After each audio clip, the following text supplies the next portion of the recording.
Pernahkah kamu duduk di depan meja, laptop sudah terbuka, buku sudah siap, tapi rasanya ada beban seberat 1 ton yang menahan tanganmu untuk mulai mengetik?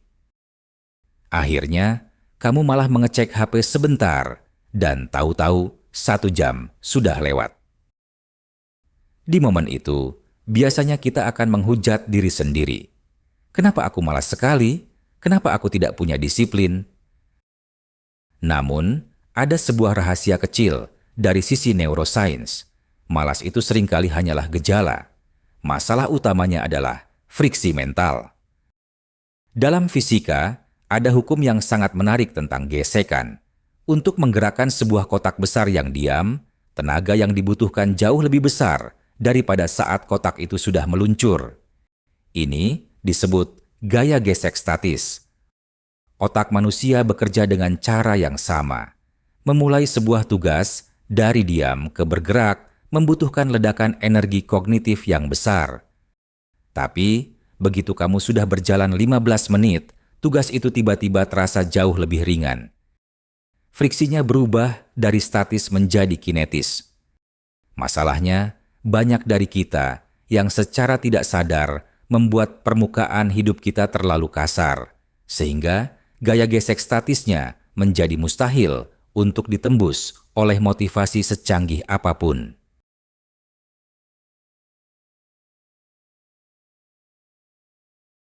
Kenapa otak membuat kita sulit mulai? Karena otak adalah organ yang sangat egois dalam hal energi.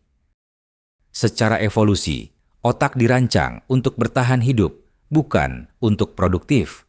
Setiap kali ada ketidakpastian, otak mendeteksinya sebagai potensi ancaman atau pemborosan energi.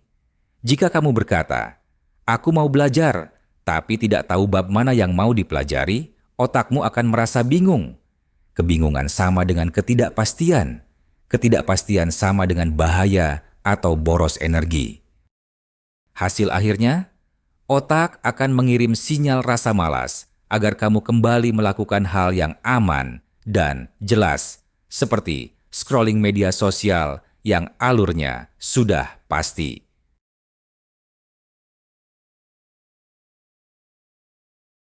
Untuk memenangkan perang ini, kita tidak butuh motivasi tambahan. Kita butuh pelumas untuk mengurangi friksi. Mari kita bedah sumber hambatannya. A. Ambiguity, ketidakjelasan. Penyebab nomor 1 penundaan bukan karena tugasnya sulit, tapi karena instruksinya kabur. Kerjakan proyek A adalah perintah yang penuh friksi. Otak harus berpikir, mulai dari mana? Software apa yang dibuka? Filenya di mana? Solusi? Tentukan next physical action. Jangan tulis belajar UI design, tulis buka Figma dan buat 1 kotak warna biru. B. Choice overload, terlalu banyak pilihan. Memilih adalah kegiatan yang menguras energi, decision fatigue. Jika saat mau mulai, kamu masih harus memilih buku mana yang mau dibaca. Kemungkinan besar, kamu tidak akan membaca keduanya. Solusi? Kurangi pilihan di malam sebelumnya. Siapkan 1 buku di atas meja. Buka halaman yang ingin dibaca. Selesai. C. Environmental resistance, hambatan lingkungan. Jika kamu ingin olahraga tapi sepatumu ada di dalam gudang, kaos kakimu belum dicuci, dan HP-mu sedang memutar YouTube, friksinya terlalu besar. Solusi?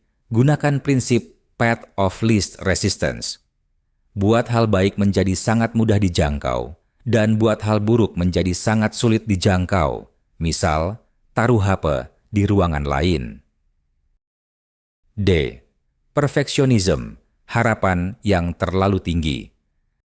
Harapan untuk langsung fokus penuh atau hasil sempurna adalah friksi mental yang berat. Ketakutan bahwa hasilnya akan buruk membuat otak memilih untuk tidak mulai sama sekali.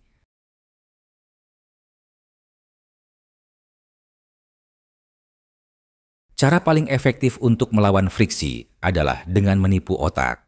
Jika pintunya terlalu besar, otak akan takut masuk.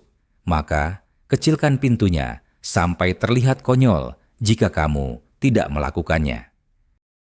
Jangan mencoba menulis 1000 kata. Coba tulis 1 kalimat saja. Jangan mencoba olahraga 1 jam. Coba pakai sepatu lari dan jalan ke depan rumah saja. Logikanya sederhana.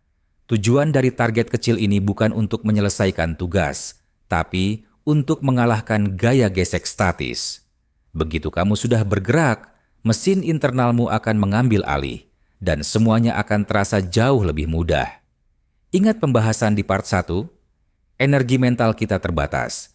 Jika friksi hidupmu tinggi, energi itu akan habis hanya untuk mencoba mulai, bahkan sebelum tugasnya benar-benar dikerjakan. Akibatnya, kamu cepat lelah meski belum menghasilkan apapun. Orang yang kita anggap super disiplin sebenarnya seringkali bukan orang yang punya kemauan baja. Mereka hanya orang yang pintar membangun sistem dengan friksi rendah. Mereka tidak melawan malas dengan motivasi.